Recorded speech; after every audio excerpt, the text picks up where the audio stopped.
This is TechCrunch. Once, not long ago, booking a table at a hot new restaurant didn't entail a midnight dash to Resy. Truly, we didn't know how good we had it then. Hours-long lines out the door are now the norm, not the exception in major cities from New York to Los Angeles. One reason is that restaurants have increasingly leaned on reservations for more predictable earnings post-pandemic. The rise of TikTok and Instagram before it have meanwhile elevated dining to a cultural event. Getting into a trendy spot carries with it social clout, akin to nabbing tickets to a blockbuster Broadway show. Evan Felcher and Mattia Ross were tired of the stress, wait lists, and the hassle that came along with modern dining. After the two friends who'd met in college as tennis rivals reconnected in NYC over jobs and finance and a professed love for the city's culinary scene, they started brainstorming ways to offer guaranteed reservations at destination restaurants.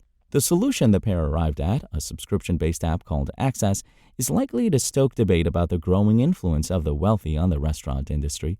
Venues' margins, which were never healthy to begin with, have only gotten thinner after years of punishing inflation, pushing restaurateurs to explore a vast range of alternative revenue streams. Access charges $1,788 per year and up subscription fees for reserved tables at top restaurants only in NYC to start. The app's cheapest tier, besides a limited-time free guest plan, includes up to 2 reservations per month, as well as a concierge service and curated picks. Access was designed to redefine the booking experience, Felcher told TechCrunch in an interview, giving members exclusive availability to coveted reservations. Access's concept brings to mind the gray market for restaurant bookings ushered in following the pandemic. Sites like Appointment Trader allow sellers to list 2 tops at prime locations like Carbone for $200 plus a pop.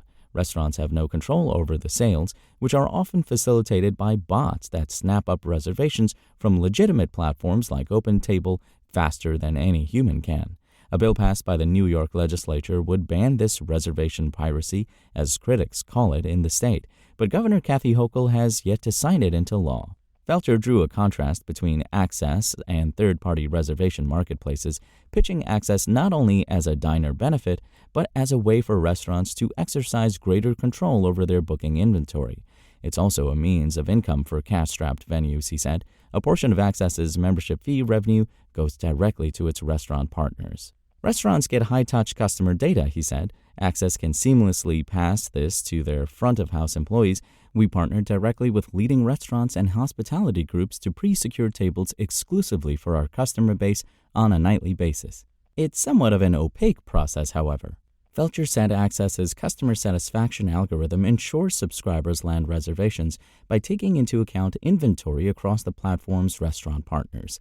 But what if, say, a restaurant blows up on TikTok suddenly and every subscriber wants a table there for the same week? Well, customers subscribed to Access's $3,588 per year membership would get priority since they have early booking and the highest level of access to Access-organized, hospitality-centered events. All Felcher would say besides this is, our internal mechanism ensures our customers effectively secure all the reservations they are promised across our various subscription tiers. In another move that might raise the ire of diners, Access has adopted a credit-based system that prices bookings dynamically.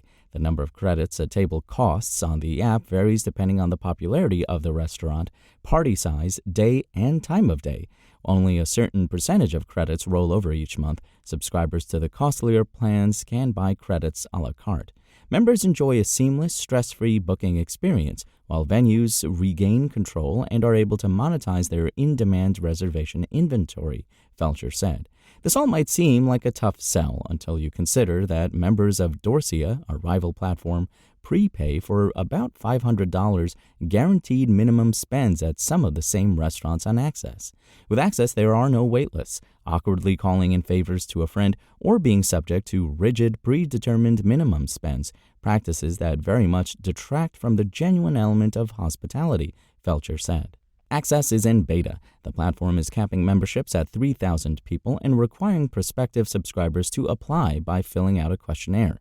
But Access is already generating $50,000 in revenue, and Felcher expects the app to reach $1 million by the end of next year. Access has also secured a $500,000 pre-seed investment from PE firm Initium Management and the family office of former Goldman Sachs partner Ron Marks. Marks said that he was drawn to Access by the business's ancillary add-on and expansion potential. In addition to pop-up events for members, Access is exploring more personalized restaurant services, a la booking startup Blackbird, and plotting growth into nightlife venues like lounges. The company is also launching a corporate program to let teams arrange for private dining rooms, bar buyouts, and access to ticketed sports, arts, entertainment, and fashion events. I saw right away that this new company would solve the problem of hard-to-get restaurant reservations while also benefiting the venues as well, Mark said in a statement. The market is ripe for a disruptive tech app such as Access to contribute toward the elimination or reduction of the rampant and destructive emergence of reservation bots. Access's challenge will be overcoming the perception that it's simply another app to let the wealthy avoid waiting. CNN's Nathaniel Meyerson called it a booming industry of advantages that come at the cost of a worse experience for less fortunate patrons and that raise concerns about service quality and fairness for those who aren't willing to spend top dollar. Truth be told, Access's business isn't that radical. Startups like LineLeap let users pay to skip the line at bars, clubs, and concerts. Elsewhere, credit card companies like Amex have snatched up restaurant booking apps to gate select tables behind pricey annual fees. Felcher made the case that Access can, in fact, bridge a real gap between high-profile, sought-after venues and enthusiastic diners. At the end of the day, everyone has to eat, and in a market like New York City, urbanites and tourists desire the highest levels of service and experiences for leisure and business use, he said. Access makes it frictionless for people to land these experiences on a recurring basis without having to know the chef. Frictionless for people who can afford it, that is.